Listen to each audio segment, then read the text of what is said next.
जय भीम, नमो बुद्धाय साथियों। कैसे हैं आप सब? उम्मीद है आप सब अच्छे होंगे, अच्छे भले होंगे। आज का जो टॉपिक है बहुत इंपॉर्टेंट टॉपिक है। ये है गाय, गोबर, गौमूत्र। गाय, गोबर और गौमूत्र। पिछले 10 साल से, 9.5 साल से जब से ये सरकार बनी है, तब से हम सभी लोग ये गाय, गोबर, गौमूत्र के बारे में बहुत सुनते आए। बड़े बड़े वैज्ञानिक आए यहाँ पर, है ना। एक महिला वैज्ञानिक थी, वो बोलती थी कोरोना के समय में कि मैं गाय का गौमूत्र डेली पीती हूँ तो मुझे कोरोना नहीं होता है, ना होगा कभी। कुछ समय बाद सुना था वो अस्पताल में भर्ती रही। एक और था, वो दुबला पतला सा वैज्ञानिक था कोई, तो वो मतलब काफ़ी लाइव दिखाता था वीडियो कि देखो गौमूत्र पी रहा हूँ, है ना। तो गौमूत्र वो पीता था, साथ में गोबर से स्नान कर रहा था। काफ़ी सारे उसने वीडियो डाले थे। तो उसके बाद में खबर आई, मतलब मेन मीडिया पे तो खबर नहीं आएगी, लेकिन वैसे खबर आई कि वो हॉस्पिटल में भर्ती है और एक तरह से अधमरा सा हो चुका था। ठीक है जी। इस तरह कई वैज्ञानिक हैं। एक महिला वैज्ञानिक वही थी जिसने पहले कहा था कोरोना के समय में कि मैं गौमूत्र पीकर कोरोना नहीं होता है। वो बोलती थी कि गाय के ऊपर हाथ फेरने से ब्लड प्रेशर कम हो जाता है, और जाने कौन कौन सी बीमारियाँ बताई थी। तो इस पिछले 9-10 साल में हमने बहुत महान वैज्ञानिक और बहुत डॉक्टर्स देख लिए, काफ़ी मतलब उन्होंने नई नई चीज़ें ईजाद की, लेकिन उनके केंद्र में यही रहा गाय, गोबर, गौमूत्र। गाय के मूत्र से ये हो जाता है, गोबर से ये हो जाता है, वो हो जाता है। तो ऐसी कई सारी चीज़ें थी जिनसे मतलब कुछ ना कुछ होता था। तो ये महान वैज्ञानिक जो थे, देश की शान है, और इस देश को इन पर नाज है और नाज होना चाहिए कि ऐसे महान वैज्ञानिक, बड़े बड़े वैज्ञानिक दुनिया के अन्य देशों में, दुनिया के दूसरे देशों में जो वैज्ञानिक हैं वो बड़ी मेहनत करते हैं, बहुत रिसर्च करते हैं, बहुत कुछ करते हैं। लेकिन भारत में ये परंपरागत ज्ञान भरा हुआ है, कूट कूट कर भरा हुआ है इनके अंदर। और ये इस तरह का जो ज्ञान है ना, खासकर सबको बेचते रहते हैं। लेकिन इस ज्ञान के चक्कर में सबसे ज़्यादा कौन फंसता है? सबसे ज़्यादा बहुजन समाज के लोग फंसते हैं।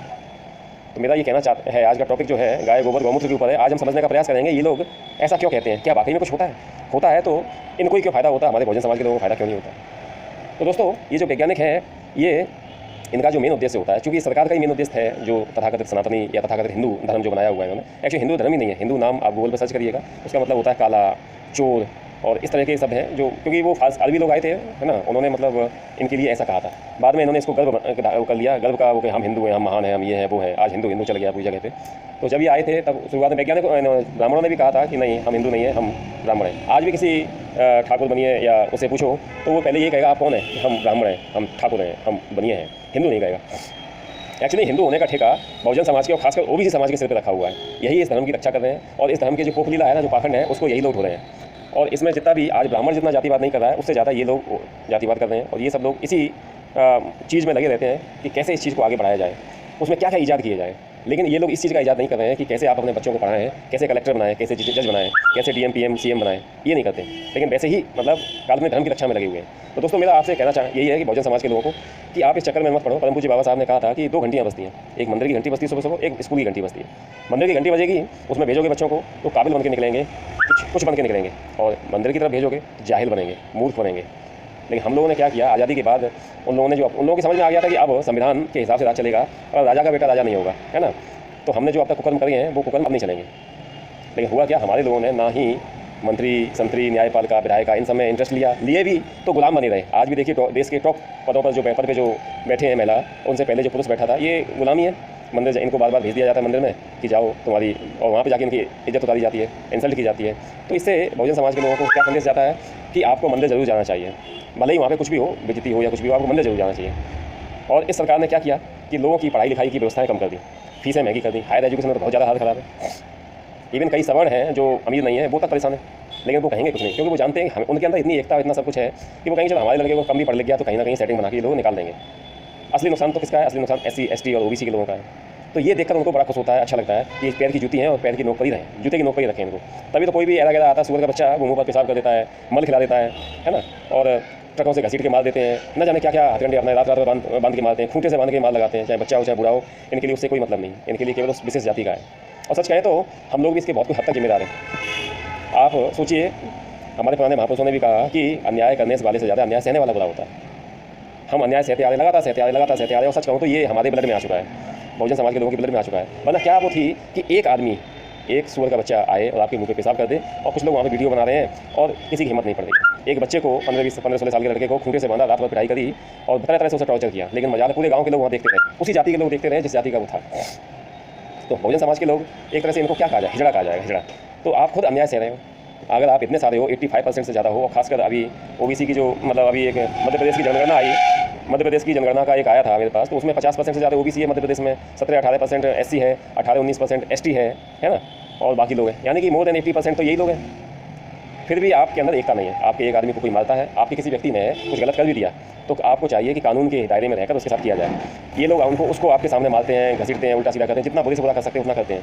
लेकिन आप लोग कहते नहीं नहीं उसको सज़ा मिलनी चाहिए। उनको देखो, गुजरात टंगे हुए थे, गर्भवती महिलाओं का पेट चीर कर अर्धजन्मा बच्चा निकाल के उसे हवा में तलवार से लपेट के मारा, मतलब बड़े विभत्स तरीके से मारा लोगों को, मुसलमान महिलाओं को, उनको।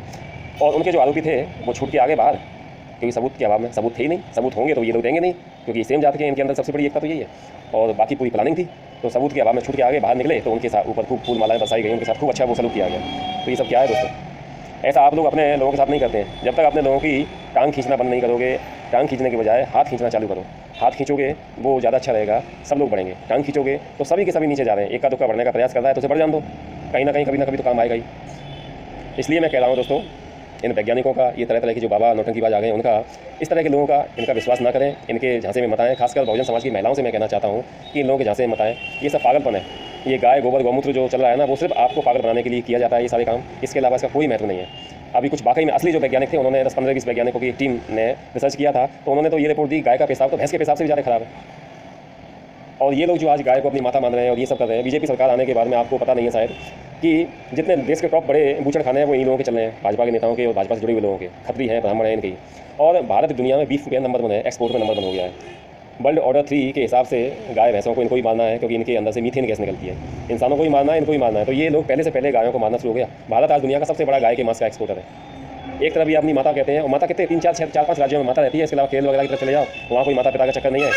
और ये पूर्वोत्तर के राज्यों में चले जाओ, वहाँ कोई माता पिता का चक्कर नहीं है। इनके इवन वहाँ के इनके अपने नेता भी कहते हैं कि हम एक दिन गाय ना खाएं या मांस ना खाएं गाय का, तो हमें मतलब बड़ी परेशानी हो जाती है। ये हमारा कल्चर है। लेकिन ये लोग इतने शातिर हैं कि आपको इस कदर भड़काते हैं, इस कदर भड़काते हैं। इनका जो पालतू कुत्ते हैं, यानी जो पालतू मीडिया है, जिसको आजकल गोदी मीडिया का नाम दिया गया है, वो गोद में बैठकर इस तरह के अंजाम देती है।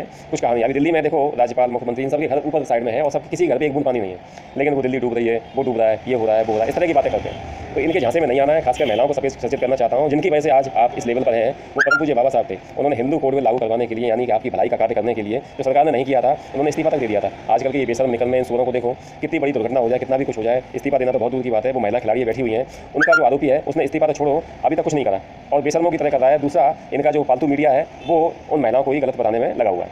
तो आप इनके झांसे में ना आए, ये ज़्यादा बेटर रहेगा। अगले टॉपिक के साथ फिर आऊँगा। जय भीम, नमो बुद्धाय, जय भारत, जय संविधान, जय ज्ञान विज्ञान।